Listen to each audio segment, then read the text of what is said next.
আজকের এই ভিডিওতে আমরা হযরত মুহাম্মদ সাল্লাল্লাহু আলাইহি সাল্লাম এবং বিবি আয়েশা রাদিয়াল্লাহু তাআলা আনহা এর শিক্ষণীয় ঘটনা সম্পর্কে বলতে চলেছি, যা আপনাদের খুবই ভালো লাগবে ইনশাআল্লাহ। একদিন হযরত মুহাম্মদ সাল্লাল্লাহু আলাইহি সাল্লাম বিবি আয়েশা রাদিয়াল্লাহু তাআলা আনহাকে ডেকে জিজ্ঞেস করলেন, হে আয়েশা, আজকে আমি অনেক খুশি। তুমি আমার কাছে যা চাইবে আমি তাই দেব। বলো তুমি কি চাও? হযরত আয়েশা রাদিয়াল্লাহু তাআলা আনহা চিন্তায় পড়ে গেলেন। হঠাৎ করে তিনি এমন কি চাইবেন? আর যা মন চাই তা তো চাইতে পারেন না। যদি কোনো ভুল কিছু চেয়ে বসেন, নবীজি যদি কষ্ট পেয়ে যান, এমন অনেক প্রশ্নই মনে জাগতে লাগলো। আয়েশা রাদিয়াল্লাহু তাআলা আনহা নবীজিকে বললেন, আমি কি আব্বুর কাছ থেকে কিছু পরামর্শ নিতে পারি?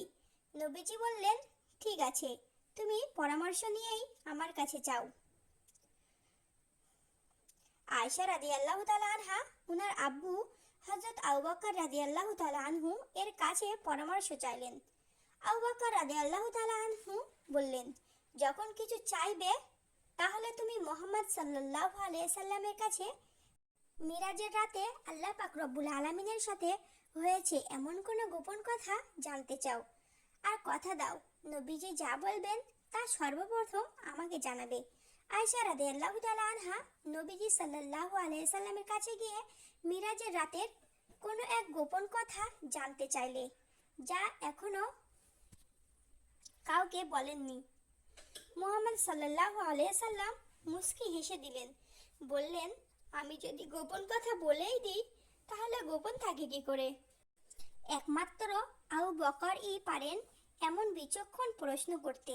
মুহাম্মদ সাল্লাল্লাহু আলাইহি সাল্লাম বলতে লাগলেন, হে আয়েশা, আল্লাহ আমাকে মিরাজের রাতে বলেছেন, হে আমার হাবিব, তোমার উম্মতের মধ্যে যদি কেউ কারো ভেঙে যাওয়া মন জোড়া লাগিয়ে দেয় তাহলে আমি তাহাকে বিনা হিসাবে জান্নাতে পৌঁছে দেব। সুবহানাল্লাহ। প্রতিশ্রুতি মতো আয়েশা রাদিয়াল্লাহু তাআলা আনহা উনার আব্বু হযরতে আবু বকর রাদিয়াল্লাহু তাআলা আনহু এর কাছে এসে নবীজির বলে দেওয়া এই কথাগুলো বললেন। শুনে আবু বকর রাদিয়াল্লাহু তাআলা আনহু কাঁদতে শুরু করলেন।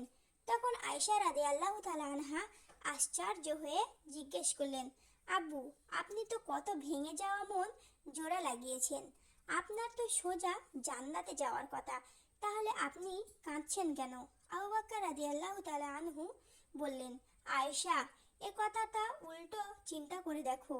কারো ভাঙা মন জোড়া লাগালে যেমন আল্লাহ সোজা জান্নাতে দিবে, তেমন কারো মন ভাঙলেও আল্লাহ সোজা জাহান্নামে দিয়ে দেবেন। আমি না জানি নিজের অজান্তে কতজনের মন ভেঙে দিয়েছি।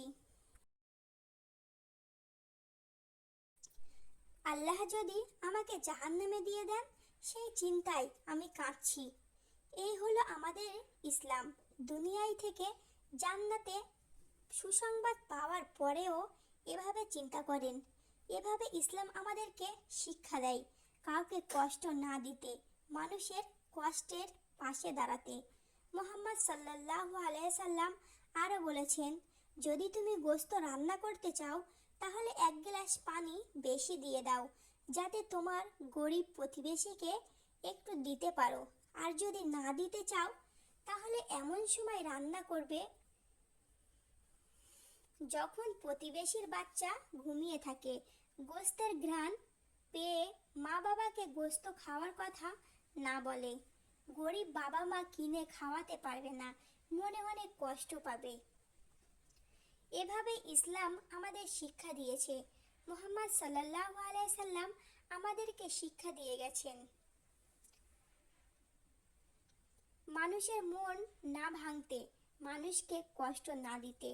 আল্লাহ পাক রব্বুল আলামিন আমাদেরকে মানুষের কষ্টে পাশে দাঁড়ানো, মানুষকে কষ্ট না দেওয়া থেকে, মানুষের ভেঙে যাওয়া মন জোড়া লাগাতে, অন্যের কষ্ট ভাগাভাগি করতে তৌফিক দান করুন। আমিন।